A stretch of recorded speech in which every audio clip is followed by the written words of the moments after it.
Bumaliktad na rin si dating NAPOLCOM Commissioner Edilberto Leonardo matapos dikdikin sa hearing ng House Quad Committee. Kinumpirma niyang may reward system nga noong Duterte drug war.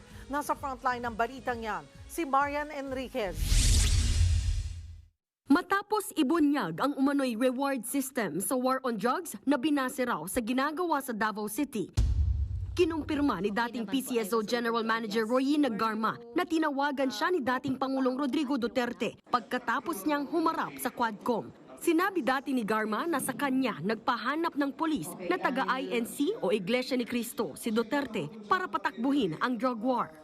He just explained why Iglesia ni Cristo yung hinanap niyang officer. Ang sabi niya is mapagkakatiwalaan sa pera ang Iglesia ni Cristo. Hindi naman daw siya pinigilan ni Duterte na magsalita sa Quadcom pero nagsorry pa rin daw si Garma sa pagsasabi ng totoo. Matatandaan sa affidavit ni Garma, sa dating NAPOLCOM Commissioner Edilberto Leonardo ang tinuro niyang in charge sa drug war ni Duterte. Sa umpisa ng hearing kahapon, itinanggi pa niya na may reward system sa drug war. Pero pagsapit ng hating gabi, dito na bumaliktad si Leonardo.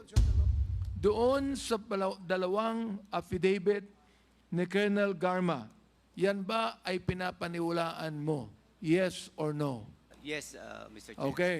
Naniniwala ka ba na merong reward system? Yes or no?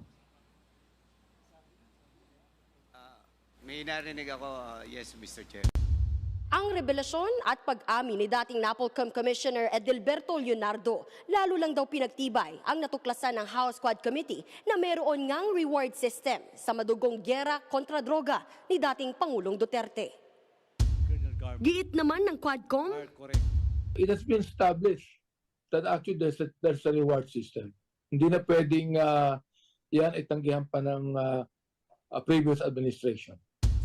kahit daw matipid ang mga sinabi ni Leonardo, kumpiyansa ang Quadcom na magagamit nila sa committee report ang pagbaliktad ng dating NAPOLCOM Commissioner para sa gagawing case build-up sa Department of Justice. Nagbabalita mula sa frontline, Marian Enriquez, News 5.